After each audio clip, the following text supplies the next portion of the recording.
Sharlissa, for coming.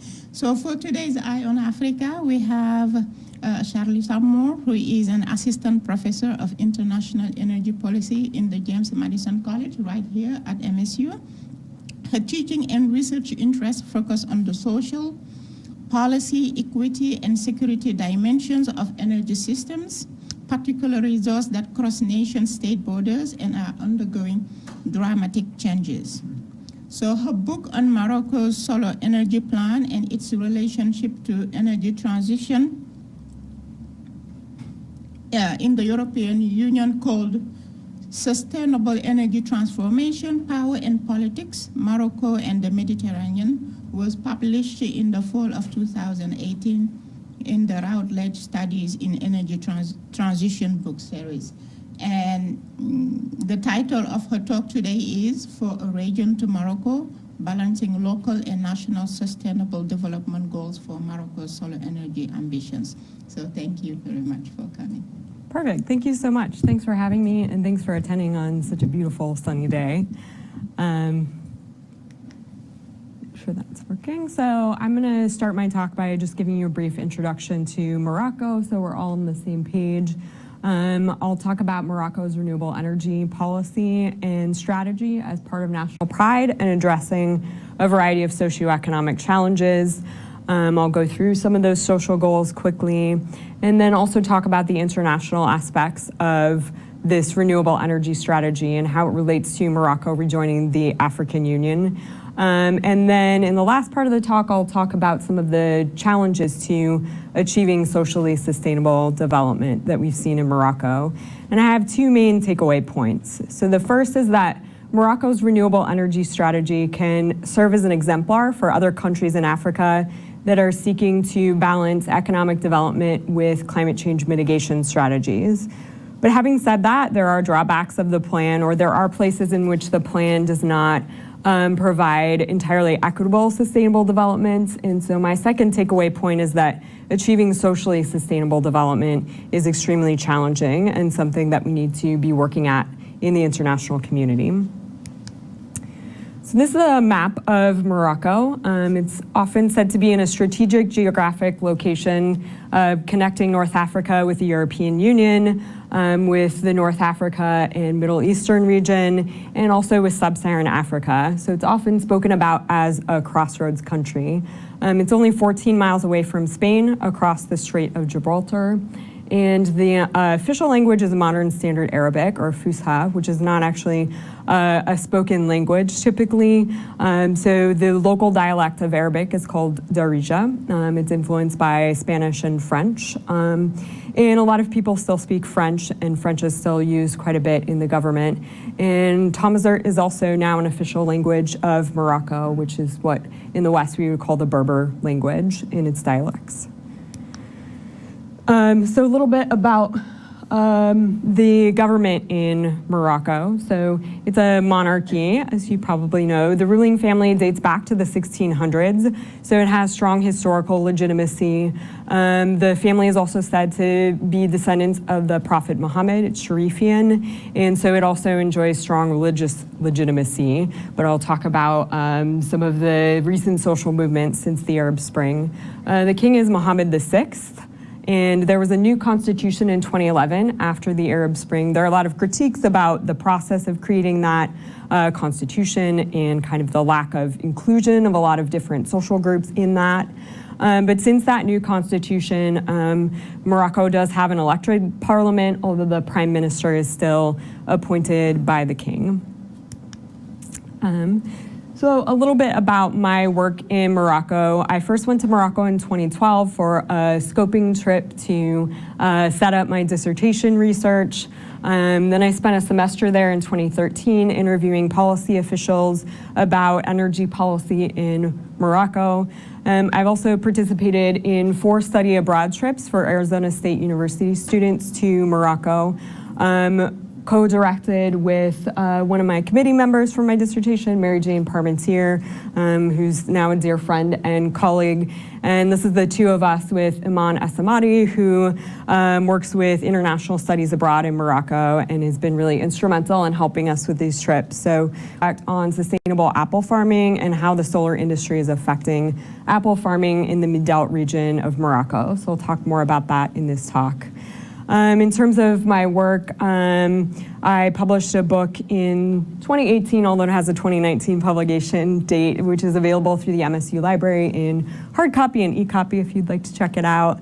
I also have a couple articles on energy security in Morocco, and Mary Jane Parmentier and I have an article together that talks about our study abroad trips and the pedagogy that we use. If you're interested in that. There's also a book on renewable energy, alternative energy geopolitics in the Middle East, North Africa region that's due out in 2020 that I plan to have a chapter in. So, a brief overview of Morocco. It is a lower middle income country. The GDP per capita is about $3,000. Many people are employed in the agricultural sector, so in many ways it's still an agrarian economy, but the Moroccan government is very interested in transitioning toward becoming a knowledge economy and more industrialized. Right now, 40% of people are employed in agriculture, and the population is about 35 million people. An overview of the energy situation in Morocco. Morocco is 95% or more externally dependent on energy resources. And this really affects the overall balance of trade in Morocco. So the biggest import last year was petroleum oils at $3.5 billion. The fifth biggest is butane, and there's a picture on the top of these butane gas bottles that are very widely used in Morocco. They're called Buda gas. And I had a very finicky bottle while I was living in Morocco that they had to replace and try to get my hot water heating working. So very important for heating water, for cooking, for quality of life in general in Morocco. 16% of even electricity was imported to Morocco until recently. So Morocco is interconnected with Algeria and with Spain. And because of a shortfall in hydroelectricity capacity because of drought, Morocco is needed to import part of its electricity. So very high external energy dependence. And then last year, Morocco also lost its only refinery. So it was able to improve energy security somewhat by doing some of the oil refining locally. So now Morocco is having to import all of its gasoline and oil distillates from other countries because it doesn't have a refinery anymore. So on average, the trade deficit is about 1.8 billion US dollars. And a lot of that is due to energy issues. The state is also working to phase out energy subsidies, which usually amount to about 6% of GDP. And since Morocco is not a resource-wealthy state, it doesn't have any hydrocarbons, not much coal or anything like that, it's very challenging on the state budget to be able to subsidize energy and electricity. So the state has phased out subsidies on gasoline over the last couple of years. I'll get more into why that's been controversial, and is trying to phase out subsidies on butane gas, but it's so important to people's livelihoods that it's been very difficult to achieve. The state has also gotten rid of electricity subsidies except for those who consume the least electricity in the country. And this was something that the World Bank mandated that Morocco had to do in order to continue to receive loans.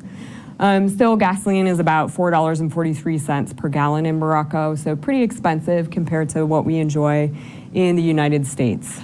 The country has achieved universal electrification in the last couple of years, and because of that has very fast-growing energy demand. So energy demand's grown about 10% per year between 2012 and 2016, and is forecast to continue to grow about 5% per year through 2030, which is very rapid growth.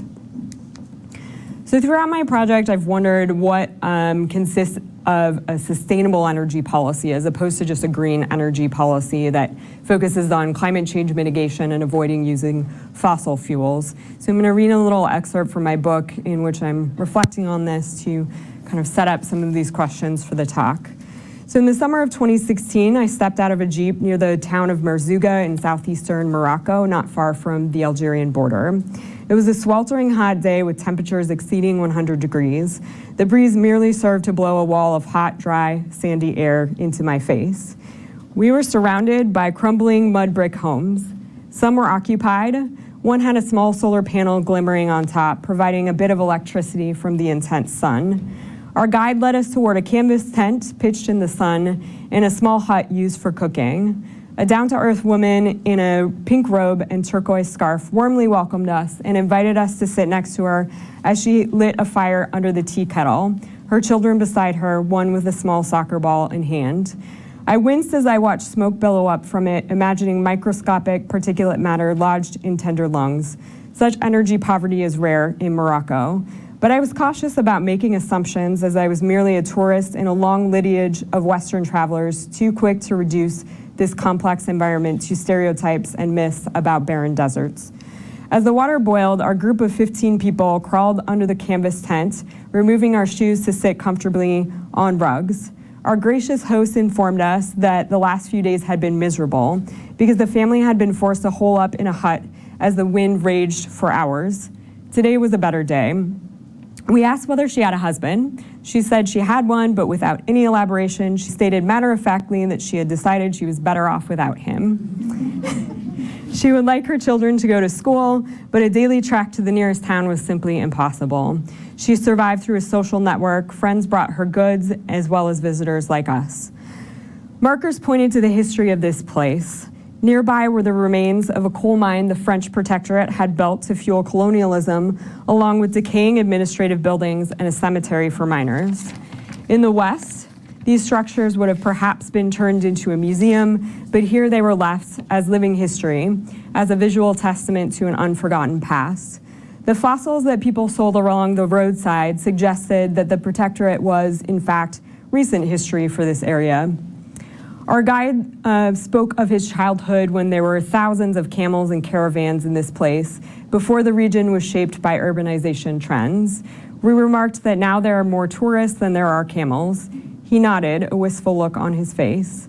As I sipped a glass of tea made with fresh, bitter herbs that our host had gathered nearby, my mind drifted to a roundtable discussion on sustainable development just a few days earlier at Kadi Ayed University in Marrakesh.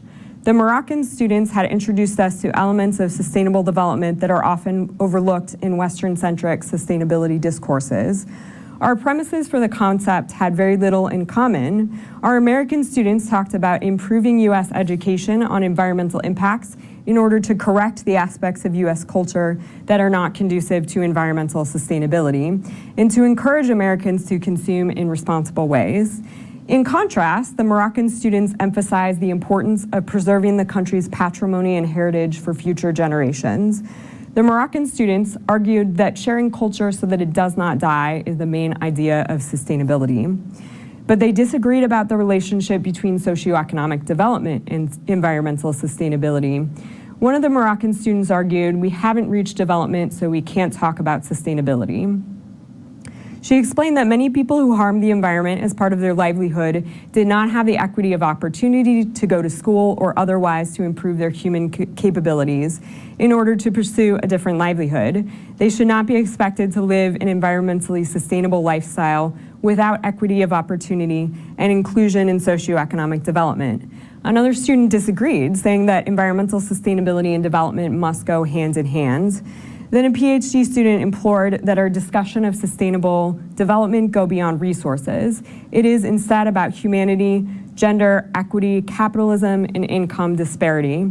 She said, "We only need a small amount of resources, but we need a lot more humanity." These discussions imply that sustainable energy policy is about much more than technology and markets. Sustainable energy development must meet a higher standard than carbon dioxide emissions mitigation alone by accounting for social inequity. As stated in a Moroccan energy visioning document, all debates on energy policy become, by definition, a debate on the stakes of the future and returns of the choices of the model of society to which we must aspire as a national collectivity. Sitting in a tent in the Sahara Desert, I was left with more questions than answers about the foundations and utility of sustainable development for our host and her two sons who lacked equity of opportunity. What exactly ought to be sustained through a sustainable development strategy?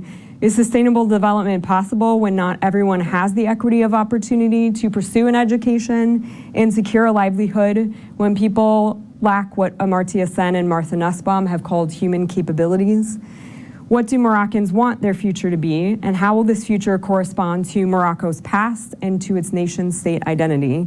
What role could sustainable energy initiatives play in sustaining and improving livelihoods in the Sahara, and could low-carbon energy negatively affect livelihoods? So to explore these questions, I look back into the history of energy in Morocco, dating back to the French protectorate. Morocco didn't have any electricity resources when it was colonized by France and by Spain. And France basically used Morocco as a test ground to try out various electricity and electrification technologies. They saw Morocco and the Atlas Mountains as a chateau of water after having colonized desiccated Algeria. And they thought that Morocco was going to be this Eldorado of electricity and hydroelectric resources. So they began a dam building policy to scale up hydroelectricity starting in 1925 in Morocco. So the first hydroelectric facility is this one that you see here, which was built in 1925 and completed in 1933. It's called the Barrage de Tatouine, or the Dam of Tatouine, which means spring in Berber. So it still provides electricity for all of the region of Midelt today. And that's a picture of me climbing up to see this dam better, because I have no ability to say no when people say, do you want to go visit some electricity infrastructure and climb on it? I'm like, yes, of course. And incidentally, that side of the dam right there was basically like Velcro, and so I ended up touching the side of my linen pant legs to it, and I ripped my pant legs clear open while I was climbing up there. And our Moroccan hosts were so gracious and just completely ignored that it had happened, which I really appreciated. So it was pretty amazing to see this dam that had been built in the 1920s, and to go in and see the turbine generators. In the US, you need lots of permission and clearance to be able to see the inside of any sort of energy facility. And well, we just went down to where the generators were, and we introduced ourselves to some people, and they're like, come in and check it out. It was really fascinating. You could still see the markings of the energy company from France that had built this facility. So it's pretty remarkable. From 1929 to the end of the Protectorate in 1956, the Protectorate built 14 dams in Morocco, 10 of which included hydroelectricity capacity. And part of what's fascinating is that after Morocco gained independence, King Hassan II actually continued this dam building strategy in earnest and was much more successful in executing it than the French had been. He sought to modernize the country while continuing this dam building policy, which he called the politique des barrages. And he sought to do this while maintaining Morocco's traditional past and also establishing Morocco's sovereignty and identity over this dam building policy. Most people have forgotten that it dates back to the France. And modernizing the state and the economy while continuing traditions that are important to Morocco's nation-state identity. So the king is famous for saying that once he was done with the dam building policy, not a single drop of fresh water would flow into the sea. The king also officiated over these dam building projects, which gave them national recognition as the king's project, really giving the credit to the king as opposed to the engineers, and building a national identity, sovereign version of what was originally a colonial era quest. So you see on this side, Morocco's currency under Hassan II, which has the king on the front, and then the back featured a variety of different things. So women sorting through oranges on one of the bills, but in this bill, it features one of the dam building projects in Morocco. So once hydroelectricity capacity was pretty much exploited. King Hassan II had passed away, and his son, Mohammed VI, the current king, had taken over the country in 1999. Morocco was left in search of another charismatic, centralized technology of national pride. And originally, the country looked to nuclear power for this, which is kind of interesting because it's also the technology that the French pursued after World War II as part of a focus on national pride. So Morocco sought to build a 900 megawatt nuclear power plant by 2017, and did successfully build this 2 megawatt research reactor with help from both France and from the United States. But Morocco started to get a lot of geopolitical pushback for its nuclear strategy. Spain said, we're absolutely not going to let Morocco go forward with this. And then the Fukushima accident also happened in Japan. And so when I was doing my interviews, people were saying there's just no support from the Moroccan populace for pursuing nuclear power because of its risks. So Morocco then began to look to solar power and wind power as part of its national pride. The king put in place in 2010 one of the most ambitious renewable electricity targets in the world at the time, so achieving 42% of capacity by 2020 in equal parts solar, wind, and hydroelectricity. So partly what's happening with hydro is that the percentage is being reduced in the portfolio by growing the overall size of the portfolio. The only new projects focus on very small hydro or on pumped hydroelectricity to balance out renewables. So if you've seen the Ludington facility in Michigan, Morocco is building several facilities very similar to that. After Morocco hosted COP22, so the climate change negotiations, the year after the Paris Accords, it set a new goal to reach 52% of capacity by 2030. So this will all be 10 gigawatts, 20% solar, 20% wind, and 12% hydroelectricity. And it also seeks to improve energy efficiency. So concentrating solar power became this centralized technology of national pride after this policy was put in place. In the US context, this has been referred to as a nuclear nation building technology, and similarly, Morocco is focusing on concentrating solar power as a solar nation building technology. Many of the government institutions that worked on energy were reorganized in 2010. Particularly, Morocco founded the Moroccan Agency for Sustainable Energy, responsible originally for solar power and now for solar, wind, and hydroelectricity. And it had this very interesting slogan, not at the very beginning, but kind of partway through its work, for a radiant Morocco.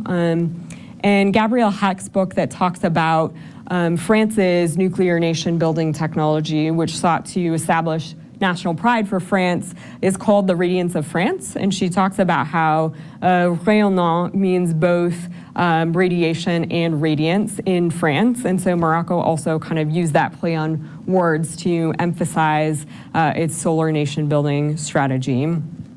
You can also see how the plan is called the Noor plan. Noor means light in Arabic, and the wording in Arabic has this kind of play on the wa in the middle of the word, has the rays of the sun coming off of it. So you can kind of see nation-state identity built into this technological plan. So as Morocco developed this plan, it started to reframe itself from being an energy poor to an energy wealthy state. They established a festival on solar energy in Ouarzazate, where the first large-scale power plant was built.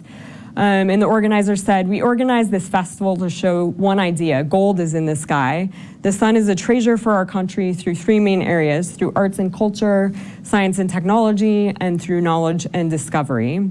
And Morocco even began to talk about gisements solaires, which literally means solar deposits, like we would talk about fossil fuel deposits, and reframes itself as a nation awash with solar gold and with strong trade winds for producing wind electricity, and even with fat algae that could be turned into biofuels. The country focuses on the valorization of these resources, which typically means commercialization, but in the Moroccan context, it's used both to mean commercialization of these resources and also to unlock the socioeconomic benefits contained in them. So we see this strategy of solar energy as part of nation-state pride in a variety of examples in centers of transportation in Morocco. So the Casablanca Airport, the main international airport, has a solar counter that you can look at as you're standing in the security line that says how much electricity is coming from solar energy for the airport and how much that's mitigating carbon dioxide emissions. And then the brand new beautiful train station in Marrakesh has a free solar charger outside where you can charge your cell phones and so forth. Morocco is also the first country to establish a green mosque label. It seeks to power 600 mosques with renewable energy and also to improve the energy efficiency of these mosques. Initially, Morocco used mosques as a place to educate the public about water conservation. So through this green mosque strategy, they've used mosques to educate the general public about conserving energy and taking on energy efficiency initiatives, changing out light bulbs and so forth at home. The other thing that we see during this period is while I was doing my fieldwork in 2013, a new currency was released. It has Mohammed VI on the front, of course, and on the back it has not dams, but wind turbines in this very kind of stereotypical desert setting, both with a camel caravan and also with a nomad tent on it. And the print underneath talks about celebrating the desert nomad culture of the nomadic tribes of the Sahara Desert. So again, there's this focus on concentrating solar power. This is different from photovoltaics. The power actually comes from the heat of the sun instead of coming from the sun's light or the photons.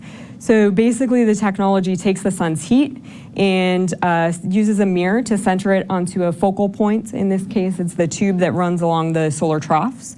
There's a heat transfer fluid in this tube, and that's used to heat and boil water to turn water into steam, to drive a steam turbine, and to produce electricity from that steam turbine. So it works a little bit differently than photovoltaics.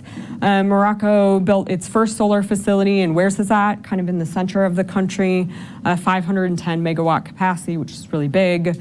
There are some photovoltaics on that site, so it sought to experiment with different technologies, but really to develop a lot of socioeconomic benefits out of pursuing specifically concentrating solar power instead of solar photovoltaic technology. And it also allows for the integration of relatively cheap molten salt storage, so you can take the surplus heat from the sun, store it in molten salts during the day, and then use that to produce electricity at night.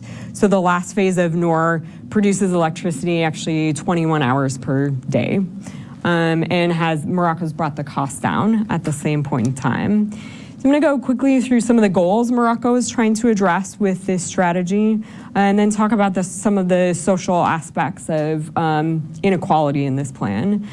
So the main goal is to meet this increasing demand that I mentioned earlier in the talk, to achieve meeting demand from universal rural electrification. So under King Hassan II in the 1990s, Morocco's rural electrification rate was only 18%, and it's reached officially 100%. There's still some people who lack electricity, but the official statistics say 100% currently. And so demand has increased with that. Demand is also going to increase for fresh seawater desalination for fresh water. That does not get addressed a lot. So Morocco's already suffering from water scarcity. The first desalination plant is being built in Agadir, and that's going to require a lot of energy, along with energy for Morocco's industrialization. The second goal is to secure capital for energy development. This is one of the biggest challenges with addressing low rates of electrification in developing countries, that there's often just not enough capital to do it. Or if there's access to private capital, the interest rate is so high because there's a lot of risk that the country can't demonstrate that its population can pay off the electricity rates and pay off the investment over time. So Morocco was really struggling with foreign direct investment and really saw an opportunity with climate change funding to be able to secure some international development funding financing at a much lower interest rate. So private interest rate for this might be around 9%. The concessional financing is provided at a 3.5% interest rate. Some of this capital has also come from private companies. So the Saudi water and electricity utility, Aqua Power, has provided 20% of the private capital that hasn't been provided by development banks for this project. It's kind of an interesting example of South-South collaboration. And part of what it's actually done very successfully is to bring the cost of concentrating solar power down the cost curve quite dramatically. So the first phase of Noor, and where's this at? The levelized cost of energy, which is kind of jargony, but it accounts for both the upfront investment and the operations and maintenance costs, was almost $190 per megawatt hour generated. It's dropped down to $73 per megawatt hour, not just for Morocco, but worldwide. So Aqua Power is now bidding in at $73 a megawatt hour for all future installations. Interestingly enough, Aqua Power didn't get chosen to develop the Midelt plant, which is the next phase of Noor. Pretty surprised by this because it was clear that part of this financing actually came from the Saudi government as sort of a gift to Morocco. But apparently Saudi Arabia bid in at $73 a megawatt hour, and the French utility EDF Renewables bid in at $71 a megawatt hour and actually won the loan. The World Bank has actually dropped funding for the project recently, so it's going to be interesting to see where this goes moving forward. The third goal is to improve research and development opportunities in Morocco. So that was really one of the main reasons. Get asked all the time, why would Morocco choose concentrating solar power when it's so much more expensive?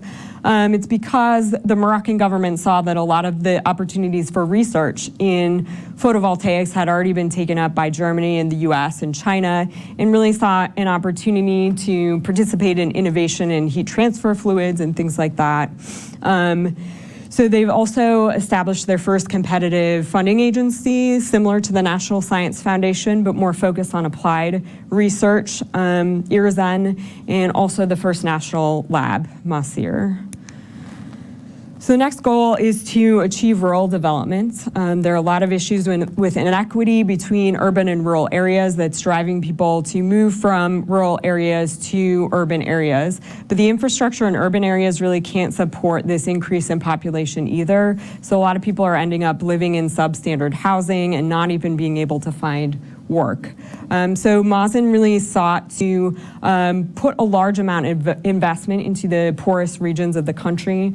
I've heard a lot of engineers say, well, they didn't choose the sunniest site, but that really wasn't the siting goal. It was, where's the place that could benefit the most from this investment? And the challenge is that these areas were not necessarily, they didn't necessarily have the capacity that they needed to be able to equitably benefit from this investment. So this is the village of Tassamont that a couple of my colleagues and I are walking through here. And they were expecting to get a lot of jobs from this power plant, and they actually didn't because the people in the village didn't have experience working in construction. So they didn't actually end up getting these jobs, even though people in the wares of that region did get jobs. So that was really a point of consternation. Also, the land that was sold for this power plant was the property of the rural electric cooperative, just the rural cooperative, and the benefits actually went to the central part of this cooperative, of this commune, instead of going to this village of Tassamont. And this village actually lacks clean drinking water, which is really unusual for Morocco, so you really see some inequity there, and a need for local capacity building to be able to have more of a say. Part of what happened is that the Moroccan government saw this. They referred to it as providing charity to the local area, and I think that set up a very technocratic vision in which the local people weren't seen as true participants in being able to choose where the compensation from the land would be able to go. So that's something that really needs to be improved in the future. This picture of the bulldozer above it, that's just up the berm from these houses. So this power plant is coming right adjacent to this village. So the fifth goal was to increase green job opportunities for Morocco. So Morocco's youth unemployment rate is much higher than its overall unemployment rate. The Noor facility in Ouarzazate has created thousands of jobs. Again, that hasn't been completely equitable, but there's really a focus on this plan of creating jobs for young people, educated young people and young engineers. And then the last goal is to export green electrons. Originally, the focus was to export to the European Union, and I go into detail about that plan and the controversy and complexity behind it in my book. That hasn't worked out very well, and so Morocco's actually starting to look more toward exporting to Western Africa, which could be pretty interesting. But right now, as I mentioned, Morocco is interconnected with Algeria and with Spain, and it is looking at building an additional transmission line to Portugal. And so what happened in the last couple months is that Morocco, which was importing, this graph in blue was showing how much it was importing in terms of electricity, it has actually started being a net exporter to Spain, but the kind of secret behind this is that this electricity is actually coming from a new coal-fired power plant and not from renewables. But I'm hoping to see this change through this new strategy of refocusing towards sub-Saharan Africa. So as you know, Morocco rejoined the African Union in 2017, and the King's speech really focused on the importance of grid integration and pipeline integration with West Africa. So Mohammed VI has been promoting Morocco's renewable energy strategy as part of its foreign policy in sub-Saharan Africa, which is interesting because it's something that the German government has been doing as well. And Morocco is really trying to step into that role to promote South-South collaboration, particularly as it's rejoined the African Union. So it signed an agreement to build a pipeline with Nigeria to import natural gas, which also partially gets Morocco off of natural gas dependency with Algeria, which is kind of interesting. It doesn't get along very well with Algeria. This would give it an opportunity as it expands gas production for that half of the portfolio that's not going to be renewable to bring in natural gas from Algeria. It's also interested in connecting with the West African power pool.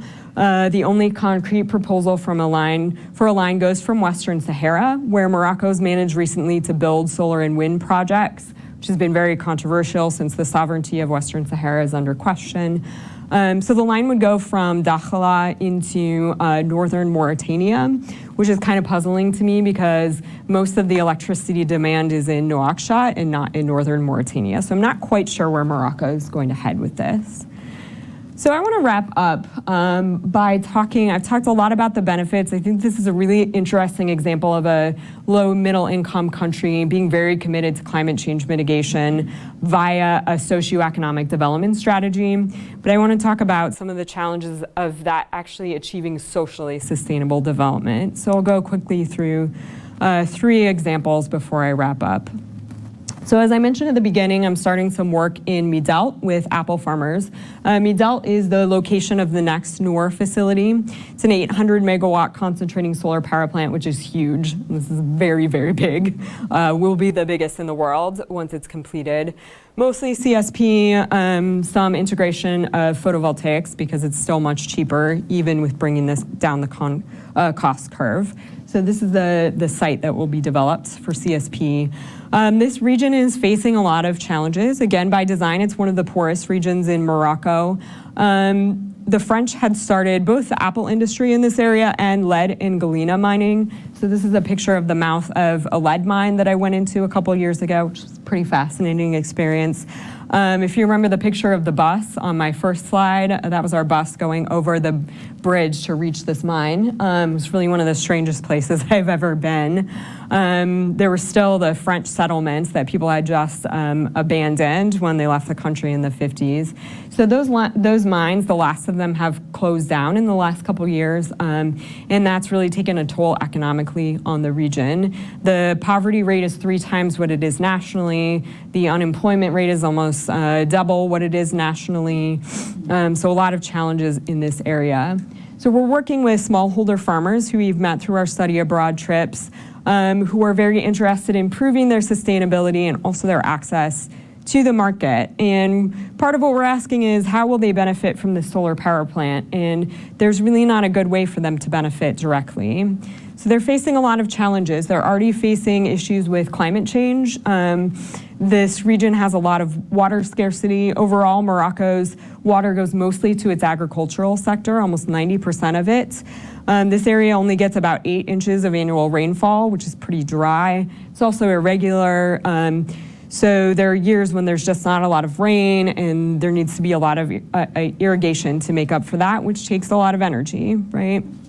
Climate change is projected to make this worse, reducing rainfall, reducing the winter cooling period that tree fruit really needs, and also seeing cases like we've seen in Michigan in 2012, where there's an early spring followed by a frost. We lost almost all of our apple and our cherry crop that year. And here we can rebound. That's going to be very difficult for these low-income farmers. They're also hoping to reduce the amount of waste in the industry. So almost half the apples are discarded some years because they're not suitable for production or because they rot before they actually get to the market. And wasting just one apple, we've done the numbers for this specific region, wastes almost 100 liters of water. So there's a real water energy nexus issue. It's more like 50 liters of water in Michigan, so much higher in Morocco. They're also concerned about their high use of pesticides. They don't have good access to the international market, but they also don't have good access to the domestic market. So there are middlemen who are actually the providers of capital, which is very problematic for this industry, who come in and give the smallholder farmers their investment at the beginning of the year. So it's really not good for them to be reliant on these middlemen for this capital. And then if they have a good yield year, they don't actually get paid for it because they get paid up front. They also don't have ways of storing the apples. In Michigan, we have solar-powered cold storage, so we consume Michigan apples year-round. These farmers don't have access to that, and they say if that's the main thing. If we had access to that, we wouldn't be flooding the market through these middlemen with our apples at one time of year. We'd be able to spread it out. It wouldn't depress prices. So really, the solar technology that they need is solar-powered cold storage. I'm learning a lot about cold storage. It's really, really fascinating. So these farmers really want to be not dependent anymore on the middlemen for their capital and to be able to store their product and have access over the market. And I found that this is really fundamental across Africa and in other low-income countries. Our lack of access to cold storage actually means that half of our food is rotting before it gets there. And if we cut that just in half, it could feed an extra 1 billion people per year. So there's a huge potential benefit by increasing cold storage.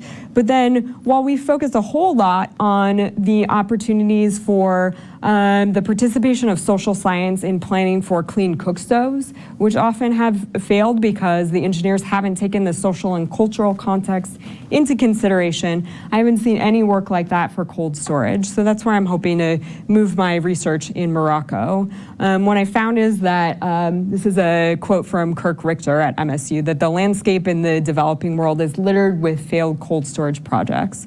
There's not enough of a solid economic plan to make sure that you can really pay off that investment through rotating different crops. There's not enough engagement of the farmers in being able to plan for this storage and being able to maintain it. And there's not enough financing available to actually build these facilities. So those are two of the main options, two of the main challenges with achieving socially sustainable development. We'll go through one last one before I wrap up.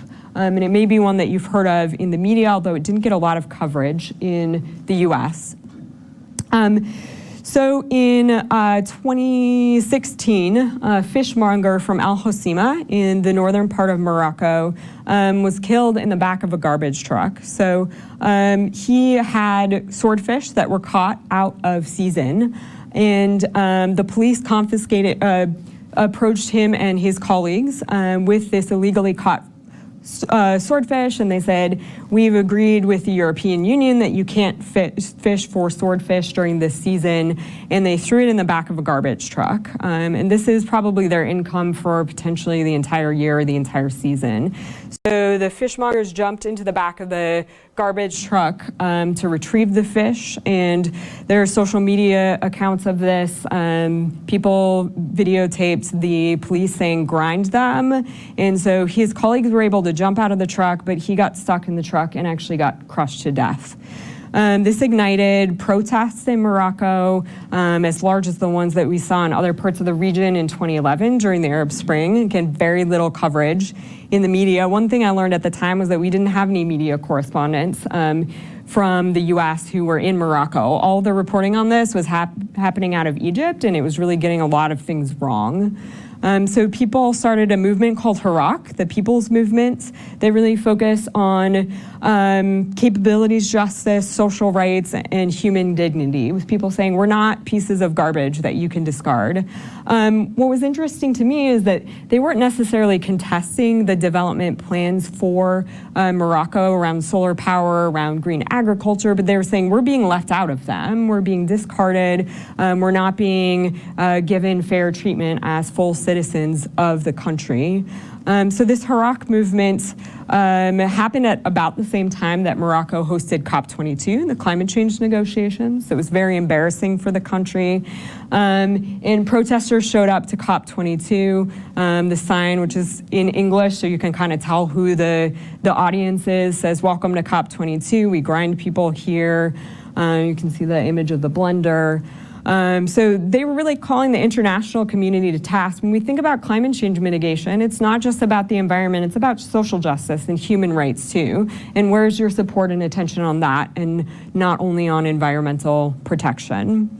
So this movement really took off. It kind of fizzled a little bit when the leader of the movement sort of transgressed a social norm in Morocco and went into a mosque and took the microphone from an imam and started preaching. And that was really not something that worked with the government's perspective, but also they kind of estranged some of the popular support in Morocco for this movement. And the leader of the movement was put in jail. So what happened with this is really fascinating. It ended up moving online in what's been called a digital Hirak, and nobody actually knows who started it, but Morocco had its first boycott ever, and it was extremely successful. And it ties into these challenges that the apple farmers are facing. So they boycotted 3 main companies in the country. One was Danone, a subsidiary of Danone, as a foreign multinational that was working in the country but not really giving the benefit that the farmers who are actually producing this milk and these products deserve to get. With very similar situations with middlemen gaining the benefits and the large companies and not the actual people who do the labor. They also boycotted the biggest water bottle company in Morocco. So I was in Morocco in the midst of this boycott in 2018, and there was no Sidi Ali or Olmez bottled water to be found, which I don't know how many people have been to Morocco. I should have asked at the beginning, but it almost didn't feel like being in Morocco without Sidi Ali water. And then the third target was the Africa gas station company. And this was interesting because the owner of that company is actually the Minister of Agriculture. And so he was partially it was targeting gas stations as subsidies had been taken away. There was a report that came out that said the Moroccan government had been the big winner of removing the subsidies, which was, from an energy policy standpoint, kind of the point. And the World Bank saying you have to balance your budget. But that didn't sit well with the average person who's struggling with these costs, and with taxi drivers who are paying more for gasoline. So the results were that Danone lost 538 million dirhams, so $55.5 million from this boycott. And the water bottle company lost 90% of its revenue. It was not as successful against Africa. It's actually kind of hard to boycott gas stations because people choose them based on where they're driving and convenience and whether or not you can make a left-hand turn and things like this. So, but it did certainly make a symbolic statement about energy equity and energy subsidies in the country. Really focus on boycotting multinationals. They emphasize we're not saying you should drink tap water instead of bottled water for environmental reasons. We're boycotting people and corporations who are having inequitable impacts. So those are some examples in which sustainable development strategy that's been very ambitious and very impressive has not, in all cases, benefited the local population. So a couple concluding takeaway points.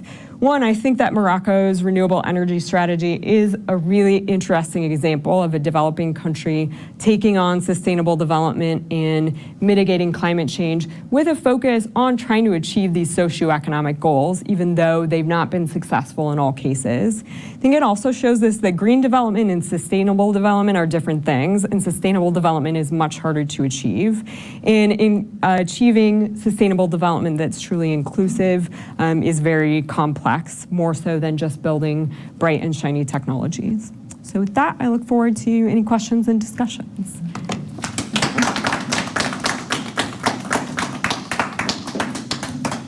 Thank you, Dr. Moore, for a very interesting talk. Appreciate it. Now it's time for questions and comments.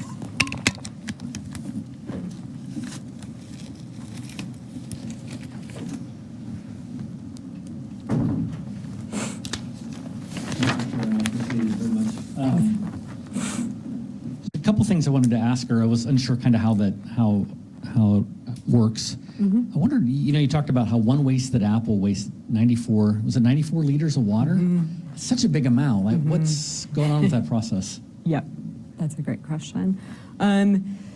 So what's going on with that process is that, going back to this slide, so because there's so much irrigation that's required in this region, we don't have as much required irrigation because we're so water rich in Michigan, which is why it's much lower. But because we have to put so much irrigation into these trees, they're basically going in and dividing out how much water is going per fruit, looking at the yield and the water inputs.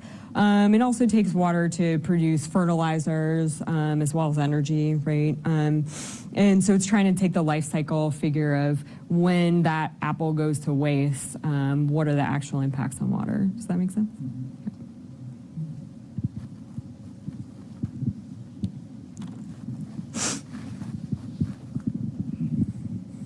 Thank you. This was really interesting. I'm sorry I came in late.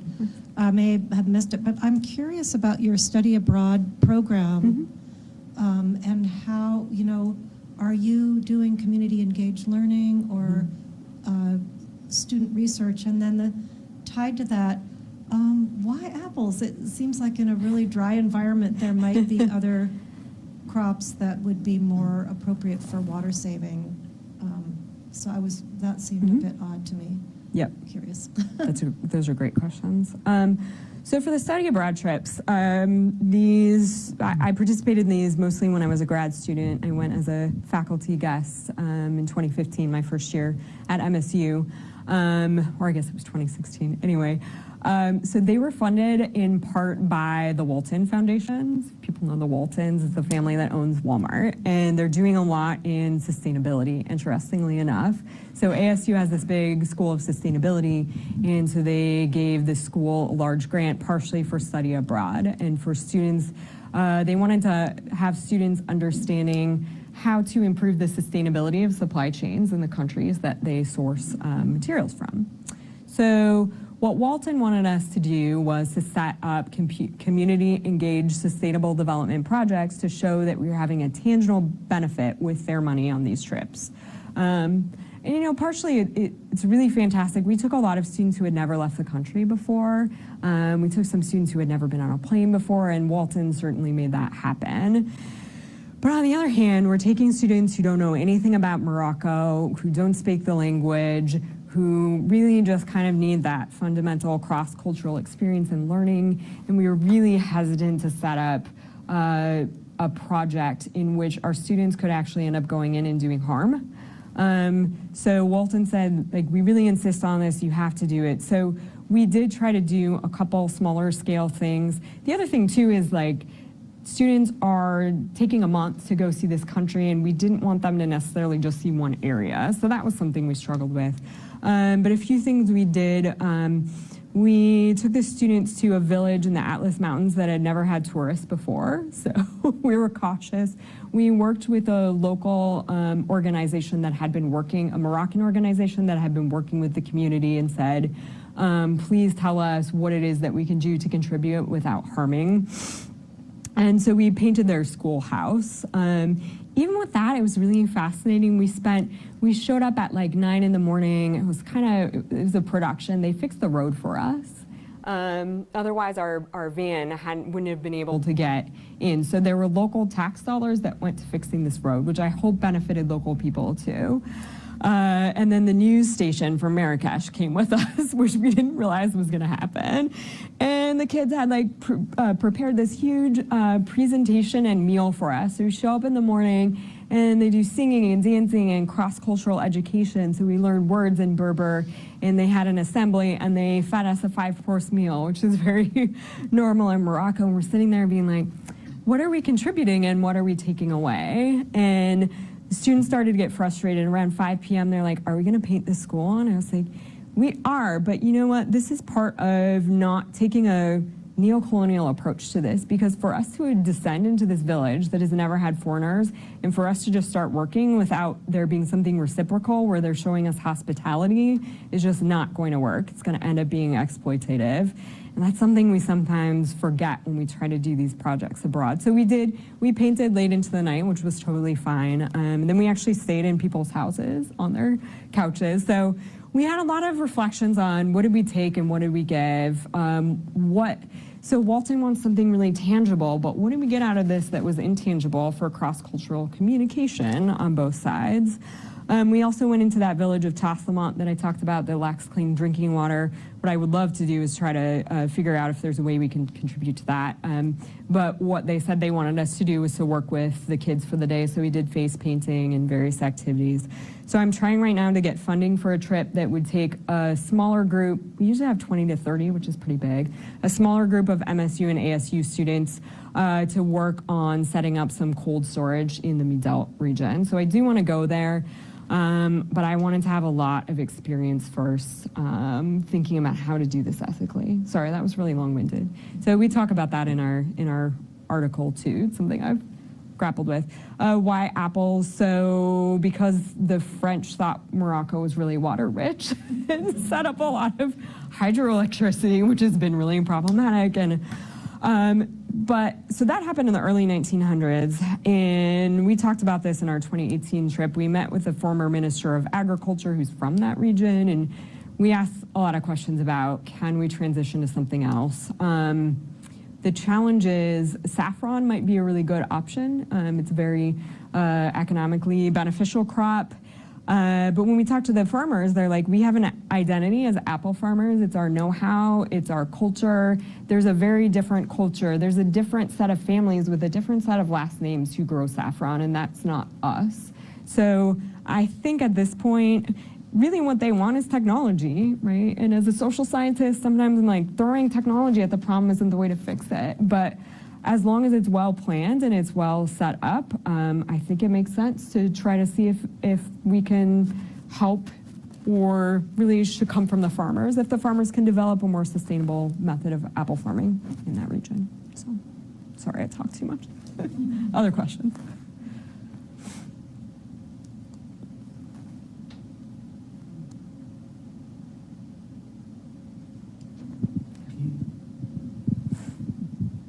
Can you just talk a little bit more about the Midelt region, or perhaps show us the map again? Yeah. And talk a little bit also about the, are there regional disparities when we look at Morocco, like between the north and the south of, for energy and what have you? Yeah, great question. Yeah, there are regional disparities of various kinds across the different jurisdictions. It might take me too long to click back. This is the map's interesting too, because in between my visit in 2016 and 2018, they changed all of the regions in Morocco. So this is the new map with the new development regions. So Midelt is in Drought Filalet, which, like, I was very confused when we were there in 2018 and people kept saying we were in Drought Filalet because Ouarzazate is around about here and Midelt is like right in the northern part of Drought Filalet. And Ouarzazate is combination between like desert and mountainous area, and Midelt does have more water, even though it's pretty water scarce. It's much higher in elevation. It gets very cold in the winter. It has different seasons for rainfall. I was very, very confused. So this has been something that's been kind of controversial, is how do we draw those lines in a way that actually helps development? The two halves of Drought Filalet just have very different challenges. Probably the region of the country that has the most disparities is, so Al Hoceima is about here. So this region is probably the most marginalized of the reef. There's been a long history in that region of wanting independent self-governance and the kingdom pushing back against that. And most of the population is Amazigh or Berber, and so they've been marginalized because of that. Under the previous king, it was actually illegal to speak Tamazight. So part of the challenge for the Midelt region is kind of its isolation. During the winter when it snows a lot, the road actually gets blocked from Fez and Meknes, which would be the nearest major cities. And so some of the challenges, getting back to my Midelt slide. So basically what we're arguing in the research is that the Midelt town, the region of Midelt is suffering from a boomtown effect where there was this big investment dropped into the region for mining. And the first power plant in the country was built in this region, right? And then the very last mines have been closing down and you have a lot of people who are out of work. So one of our research questions for this project is whether or not an 800 megawatt solar power plant can replace some of those jobs, or does that just exacerbate boomtown effect where, again, you're dropping a huge investment at one time in a region that's suffering? Is large-scale solar power really more sustainable from a social standpoint than mining is? I think it's pretty clear environmentally it would be. But this area is just, this trip to this mine, it was one of the strangest places I'd ever been. There were artisanal miners on little motos who were just going in and picking out as much galena as they could and then driving it all the way to the coast in Casablanca, just kind of imagining what that's like on that treacherous road. So one of the main challenges overall is what is going to be the next kind of economic sector for Midelt. And then this disconnect, one of the things I meant to say is I think we've really set up this project well. We know what our intellectual merit is. We know what our methodology will be. We've struggled to get funding. We actually are finding it easier to find potential research funding initiatives than developments. But if we went in and did research without bringing the technological development that the farmers want, it would be super problematic, right? So we presented in June at USAID. They said, you have a great project. This is checking all of the boxes in terms of the community wants it. They approached you. You're not going in and trying to find supporters. They asked you to do the research. And I said, yeah, but we don't have any money. And so USAID's main funding initiatives in Morocco are urban jobs, which is certainly needed, and then water sanitation, which the challenge is not sanitation, it's water scarcity.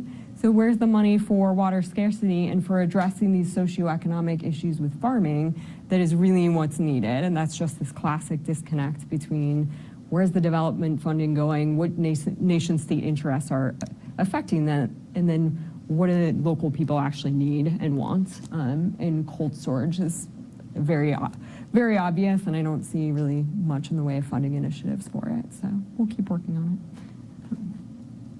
it. Did I answer your question? Yeah. Thanks.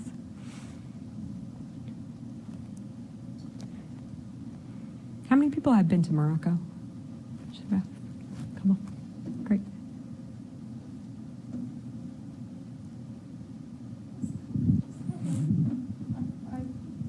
the big takeaway I think for me is this conceptual framing that you've created where we might imagine green energy to be sustainable energy. Maybe it's sustainable energy, but it really doesn't map well onto sustainable development goals of the communities themselves. And I work on China-Africa issues, and there's a lot of research that shows how energy projects really take energy either to cities or for export and don't benefit the local communities. But I haven't seen so much, looking at the so-called green energy, which is meant to be socially good.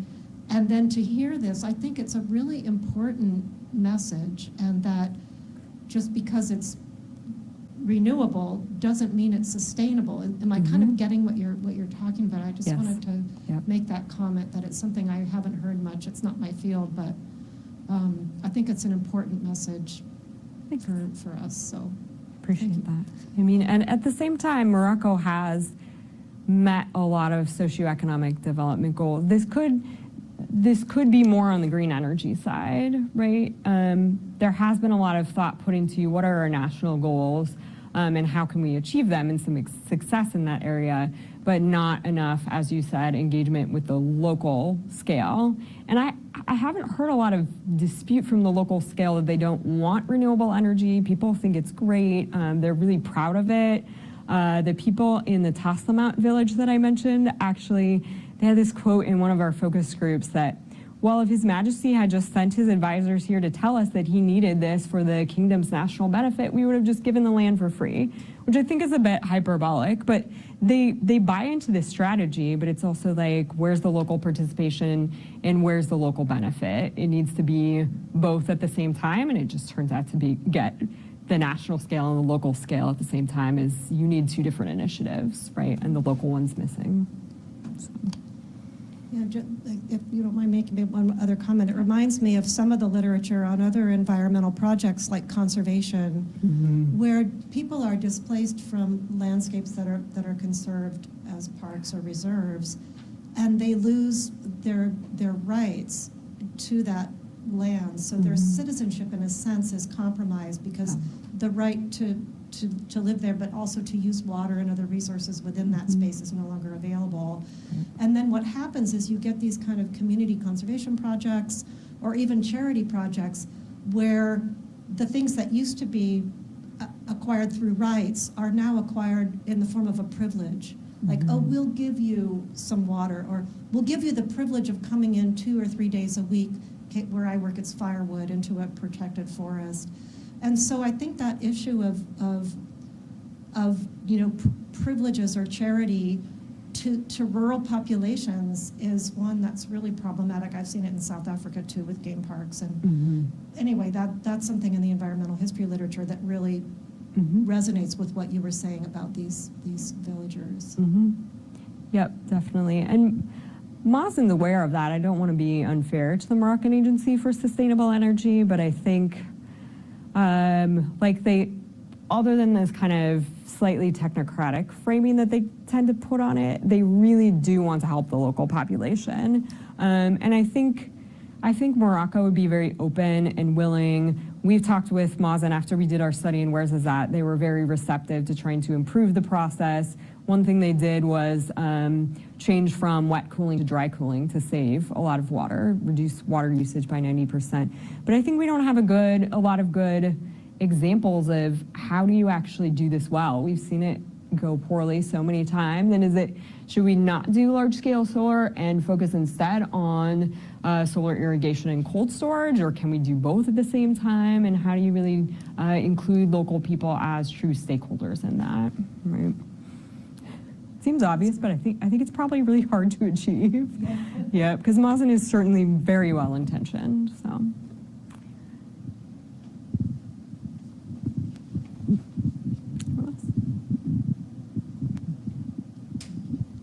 Thank you very much once more.